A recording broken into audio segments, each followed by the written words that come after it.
ఈరోజు కన్యా రాశి వారికి విద్యార్థులు ఈరోజు ఇంటర్నెట్ లేదా స్మార్ట్ ఫోన్ వినియోగం వల్ల మీ చదువు పక్కదారి పట్టే పరిస్థితి కనపడుతుంది. కాబట్టి జాగ్రత్త. పరీక్షా సమయంలో మీరు ఇబ్బంది పడతారు. వినోదాలకు దూరంగా ఉండండి.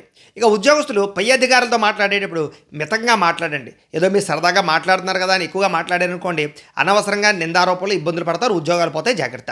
వ్యాపారస్తులు పాత బాకీలు వసూలులో అనేక రకాల ఇబ్బందులు ఎదురవుతున్నాయి కాబట్టి జాగ్రత్తగా ఉండండి. కఠినంగా వ్యవహరించండి. వ్యాపార సంబంధాల విషయంలో జాగ్రత్త తీసుకోండి. వ్యాపారంలో స్వల్ప నష్టాలు అయితే కనపడుతున్నాయి.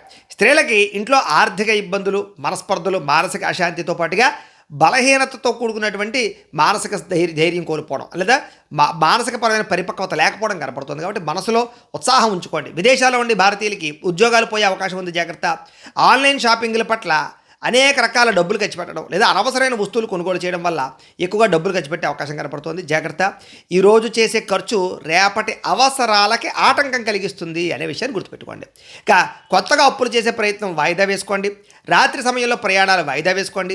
సీట్ బెల్ట్లు, హెల్మెట్లు పెట్టుకోకుండా మాత్రం వాహనాలు నడపకండి. కుటుంబ సభ్యులతోటి, తోబుట్టువులతోటి, అన్నదమ్ములతోటి మాట పట్టింపులు కనపడుతున్నాయి. జాగ్రత్త. ఆస్తి వివాదాలు ఉన్నాయి. జాగ్రత్త. పొరుగువారితోటి లేదా సరిహద్దు గొడవల విషయంలో కానీ జాగ్రత్త తీసుకోండి. ఎందుకంటే వాళ్ళతో గొడవలు పెట్టుకున్నట్లయితే ఇబ్బంది అవుతుంది. అలాగే ఏదైనా వాహనాలు పార్కింగ్ చేసేటప్పుడు జాగ్రత్త తీసుకోండి. కొత్త గొడవలు, ఘర్షణలు జరిగే అవకాశం ఉంది. ఆవేశాన్ని తగ్గించుకుని సామరస్యంగా ఏదైనా గొడవ ఉంటే పరిష్కారం చేసుకోండి. నిలబడి పని చేయడం వల్ల వెన్నునొప్పి లేదా కాళ్ళ నొప్పులు వచ్చే అవకాశం కనపడుతోంది. ఇలాగే శరీరం ఇచ్చేటటువంటి చిన్న చిన్న అనారోగ్య సంకేతాలు నిర్లక్ష్యం చేయకూడదు. డాక్టర్ని కలిస్తే అవన్నీ తగ్గుతాయి, లేకపోతే పెద్దవైపోతాయి. ఇక ప్రేమికులు సోషల్ మీడియాలో పాత స్నేహితులతో చాటింగ్ చేయడం వల్ల మీ భాగస్వామిని అపార్థం చేసుకునే అవకాశం కనపడుతుంది. జాగ్రత్త.